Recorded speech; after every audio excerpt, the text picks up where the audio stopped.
Imagine sitting on a long flight with a roaring engine 3 feet from your head. Every vibration of that engine pushes against your ears for hours. A passenger puts on a pair of slim headphones and the roar simply vanishes. The cabin air still hums, the engine still spins, the vibration is gone. How can silence appear without sealing the ear shut?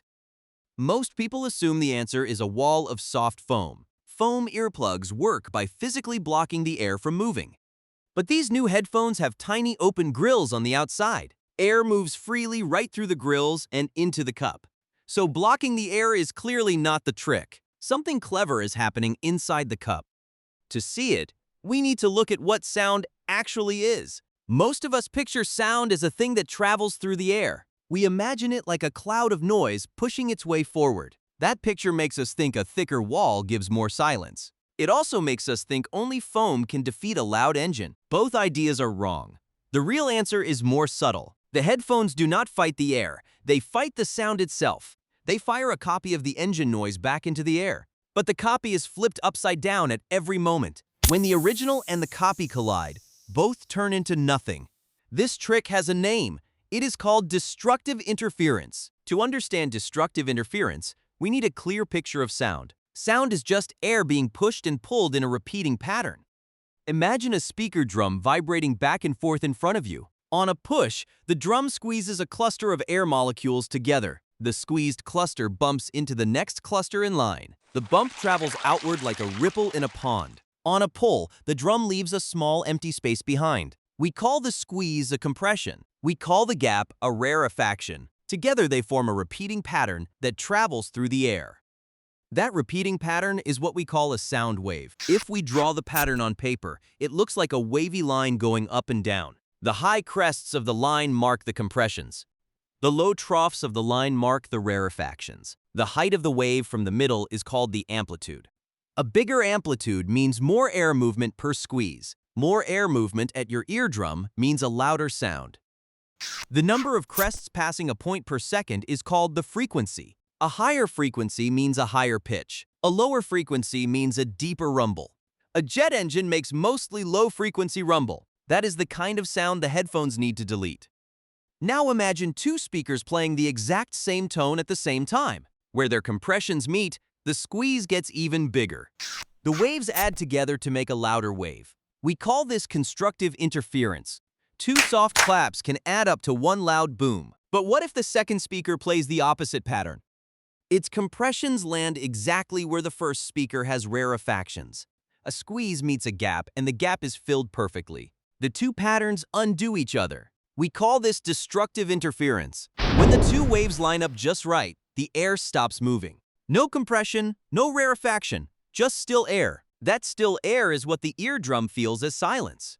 Silence is not the absence of air. Silence is the absence of net motion. This is the secret of every noise-canceling headphone. The headphones do not block the wave. They create a second wave that is the exact mirror image. When the two waves crash into each other, both vanish. Engineers call this mirror image an inverted wave. To understand inversion, we need to know about phase. Phase is just where a wave is in its up and down cycle at one moment. A wave at the top of a crest is at one phase. A wave at the bottom of a trough is at the opposite phase. Two waves at the same phase reinforce each other. Two waves at opposite phases cancel each other. An inverted wave is just a wave flipped upside down at every moment. Every compression becomes a rarefaction in the mirror. Every rarefaction becomes a compression in the mirror. If we add the two waves together point by point, the result is a flat line. A flat line means zero amplitude. Zero amplitude means silence at the ear.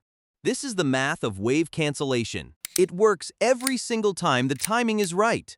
But there is one important catch. The two waves must arrive at the ear at the exact same moment. If the inverted wave arrives even a fraction late, the cancellation fails. A small timing error leaves a small wave behind. The ear hears that leftover as a quiet hiss or thump. So the headphones must measure the sound and respond almost instantly. They have only a few microseconds to do their job. That is faster than a single wing beat of a mosquito. This is why active noise cancellation is an engineering miracle. The system can only cancel sounds with steady repeating patterns. Airplane engines, train rumble, and air conditioners fit this pattern. A sudden shout or a hand clap is too fast and too random. The processor cannot predict those spikes quickly enough. So noise-canceling headphones excel against drone, and they struggle against sudden bangs. They also work best for low-pitch sounds. Higher pitches have much shorter wavelengths. The timing has to be even tighter for short waves. A high-pitch wavelength is only a few millimeters long. A tiny position error ruins the cancellation. This is why music still plays clearly through the headphones. The system only cancels the unwanted wave from outside the cup. The music comes from the driver itself. The system never tries to cancel the music. It only watches the air coming from outside the cup. Now let us look at the hardware that does all this work. On the outside of the cup sits a tiny microphone.